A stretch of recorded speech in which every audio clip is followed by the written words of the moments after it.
అంటే ఈ దేహమే నర్తనశాల. ఎలా నర్తిస్తుంటుంది ఆలోచనలతోటి. దానికి మోహము, అహంకారము, చెడు స్నేహాలతోటి ఎప్పుడు చూడు నర్తిస్తూనే ఉంటుంది. కోరికలతోటి, ఆశలతోటి పలు విధాలుగా ఎప్పుడు ఈ దేహంలో నర్తిస్తూనే ఉంటుంది.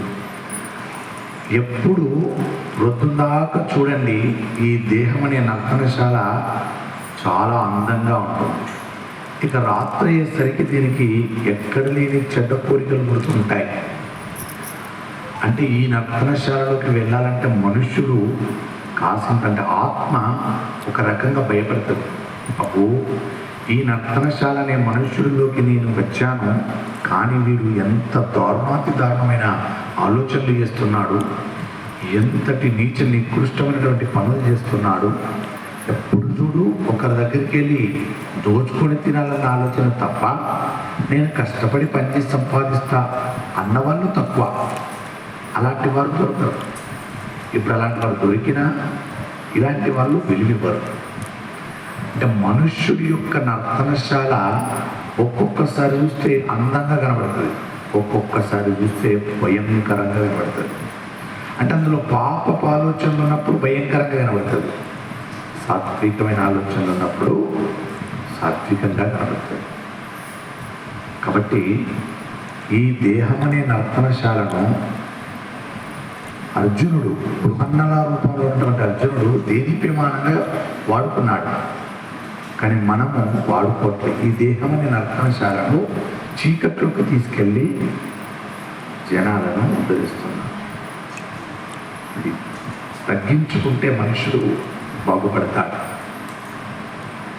చాలా తగ్గించుకోవాలి. ఏమిటి? ఈ ఆలోచనలు, ఆవేశాలు, అనాలోచితమైనటువంటి ఎదుటివారి నుండి గుంజుకోవాలన్న ఆలోచనలు, మోసం చేయాలన్న ఆలోచనలు, ప్రేమగా మాట్లాడడం అలవాటు చేసుకోవాలి. అప్పుడు ఈ దేహం అనే నర్తనశాల పరమానందంగా ఉంటుంది. దేవుడే ఇక్కడ సాక్షాత్తుగా కొలువై ఉంటాడు, కానీ మనమే దూరం ఉంటాం.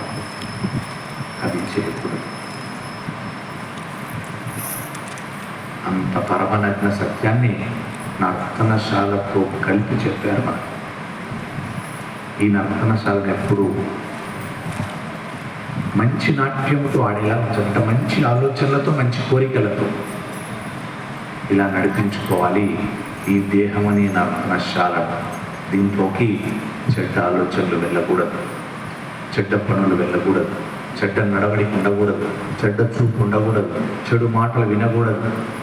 ఇవన్నీ ఈ నర్తనశాలలోకి వెళ్ళకూడదు, కాపాడుకోవాలి అని వర్ణన చేసినారు గురువుగారు.